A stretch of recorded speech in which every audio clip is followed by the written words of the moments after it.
what time it is? It's time for KP's Video News.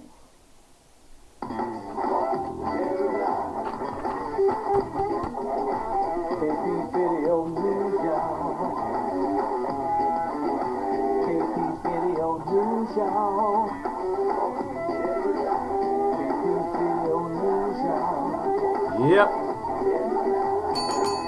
Right. That's right, folks. It's time for KP's Video News, y'all.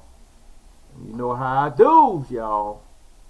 That's right. It's KP's Video News, and we're back on TV, back on YouTube, back on podcast, broadcast, outcast, whatever you want to call it. You know, for some folks, entertainment, foolishness, madness, craziness. I'm trying to show y'all how we are sometimes neglected and disrespected and objected and not being reflected on the average news channel. But you will get reflected here, and you will be shown here. It's KP's Video News. And you know, I got a couple of stories here, man. You know, sometimes you have when you do these news stories, sometimes you got to take a break because it's just so much, man. It's just so much negativity coming at you, man. It's just so much negativity coming at you, man. Sometimes you just got to step back so that, you know. So what I've been doing, I was doing shows, sometimes 2 a day, every day, 2 a day, and I have cut back, man. And it's for these very same reasons, man. You can get burned out on all this negativity, man. And that's so, hey, sometimes you got to give yourself a break. You got to do what you got to do to make things work. However, on with the show. KP's Video News. This is 501. I made that 500 milestone last week. So moving on, working toward 1,000, y'all. Halfway there.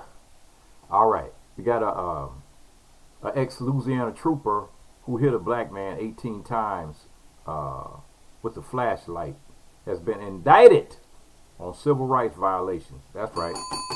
A former Louisiana state trooper was indicted by a federal grand jury in Shreveport, Louisiana on Thursday, September 23rd for using excessive force against a black man during the 2019 arrest. Jacob Brown, 31, was indicted on a single count of deprivation of rights under the color of law. According to the release of the Department of Justice, if convicted, Brown faces a maximum sentence of 10 years in prison, 3 years of supervised release, and $250,000 fine.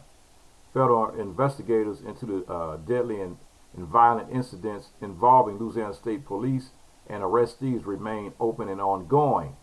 In May 2019, Andrew Bowman, 46 years old, was pursued by officers following an alleged traffic violation. Bowman continued to drive to his home and parked before officers approached and physically removed him from the vehicle. By the time Brown arrived on the scene, Bowman was already on the ground. Video and police records show he struck Bowman with a flashlight 18 times in 24 seconds. Brown later tried to justify his actions as pain compliance.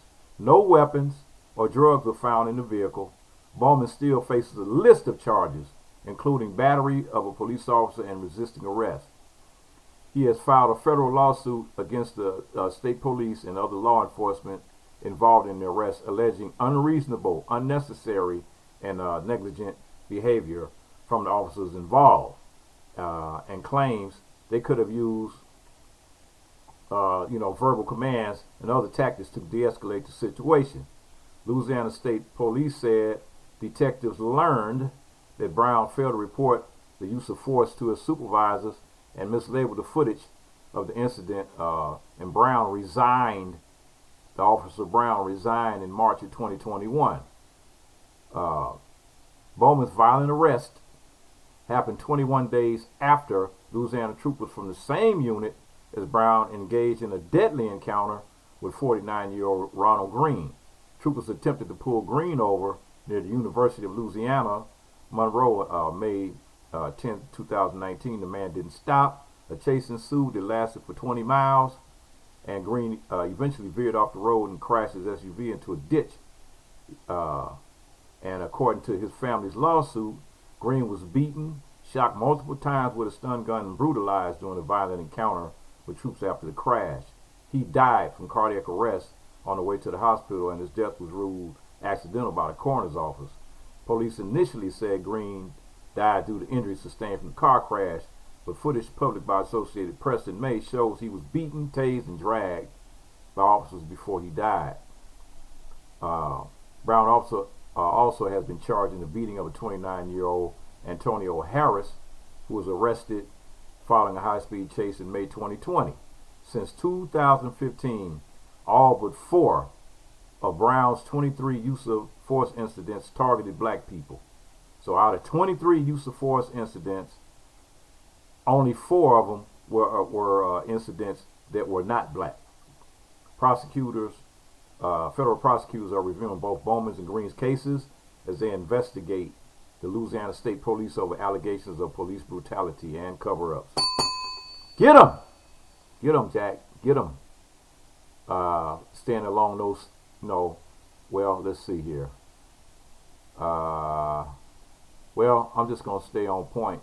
I'm just going to stay on point with what I'm doing. And, man, what is this thing doing? I already did that. Let's see. Okay.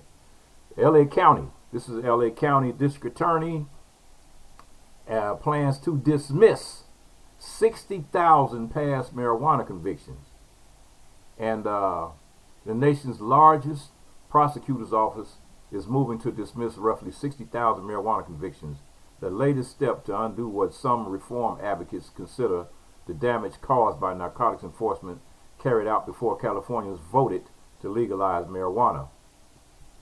L.A. District Attorney stated, Gascon stated. And under the previous District Attorney, Jackie Lacey, the office moved last year to dump 66,000 marijuana convictions. That took place before voters passed Proposition 64, the state law legalizing recreational marijuana use, but that list was compiled using information collected by the California Department of Justice, and Gascon and his office was able to identify tens of thousands more eligible cases by combining LA County court records.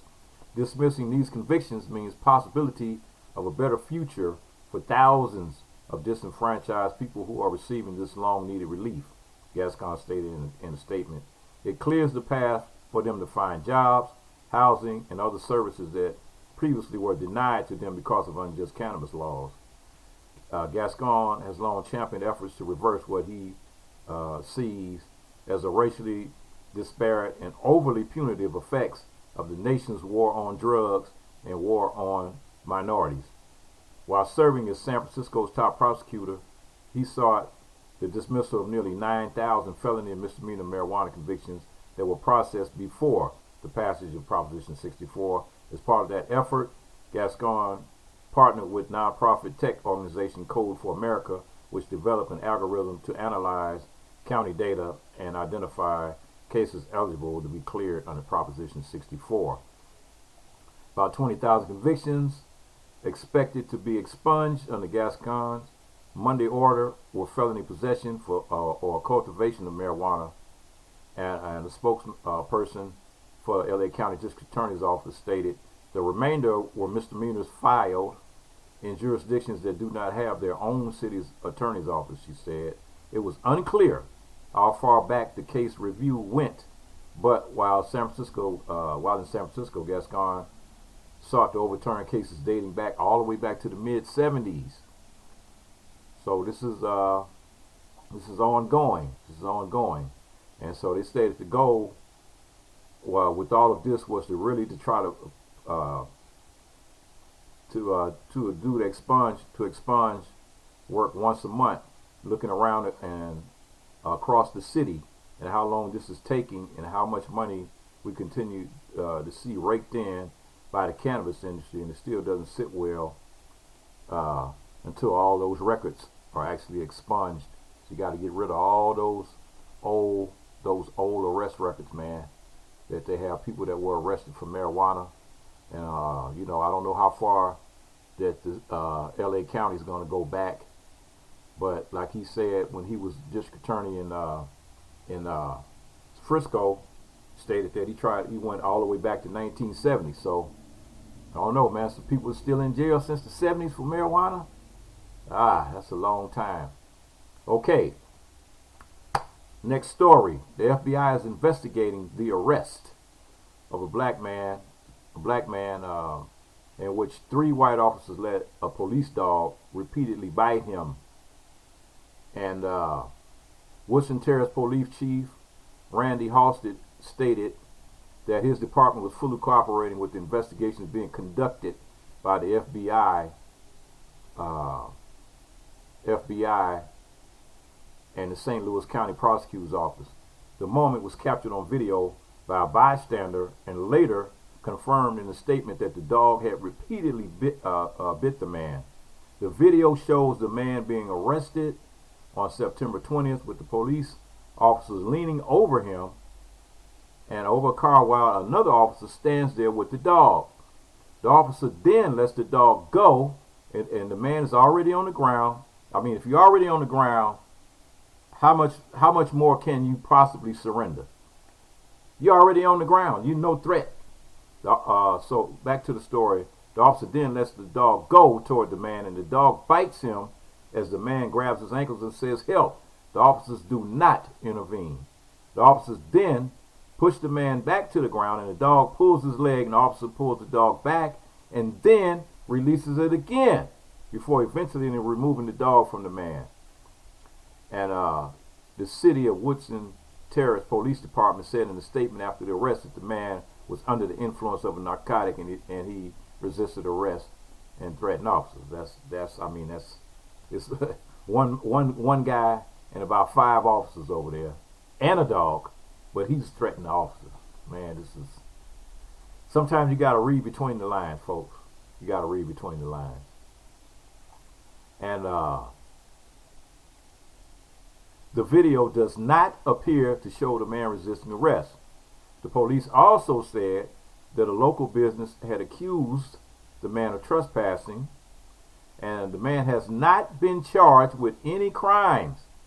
The St. Louis prosecutor has also opened an investigation into the arrest, and federal officials declined to comment on the case.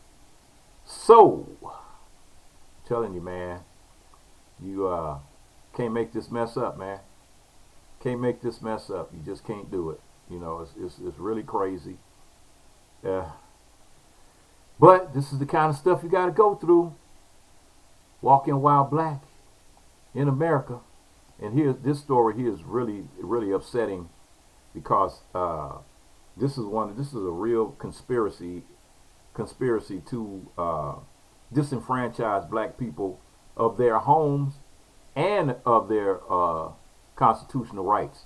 The Florida police tip off landlords about arrests of black tenants. Let me tell you how this works.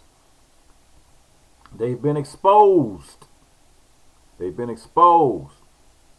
So they had this so-called program that was aimed at stamping out drug and gang crime in apartment complexes. But the investigation found that police officers were reporting tenants to landlords after arrest for misdemeanor crime. The arrest of juveniles and the arrests that happened elsewhere in the city. For a report, 90% of the 1,100 people targeted by the program were black tenants. No Tampa residents should live where they fear to let their kids play outside, and this voluntary program has improved the safety and quality of life for tens of thousands of people. Per report, under the newly formed crime-free housing program, the city will inform landlords only about certain serious drug and violent felonies. When the police department launched the program, Cassidy defended it. When she was chief, she argued that the changes after meeting with the coalition of civil rights groups who called for an end to the program, the reform efforts also had the support of the city council and the state representative. They really appreciate the leadership and collaboration that help us improve this continued program to benefit. But under the announced changes, landlords will be notified of arrests that happen on their property. So what the police have been doing is that they have been going to these housing projects, mostly low income housing in this particular area, and they arrest people, take them to jail,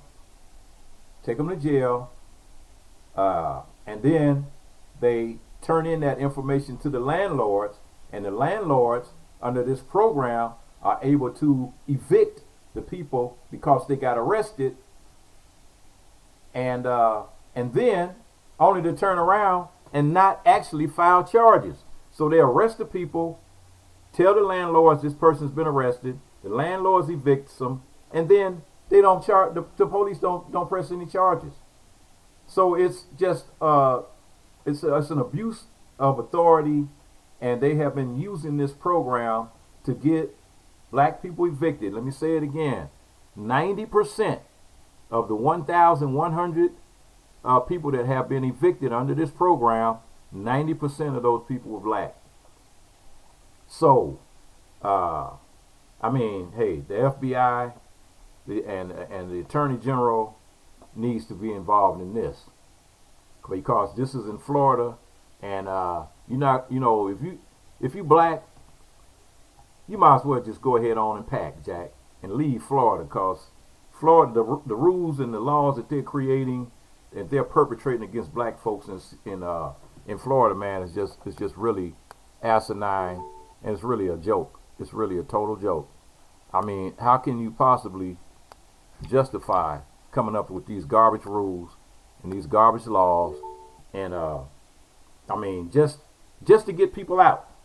So it's like it's a real crazy law. It's a real crazy loophole, and they're using it.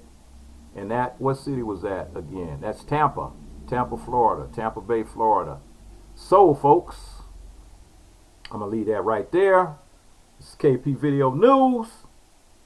And you know what time it is? You know what time it is. Time for KP's Video News. Yep.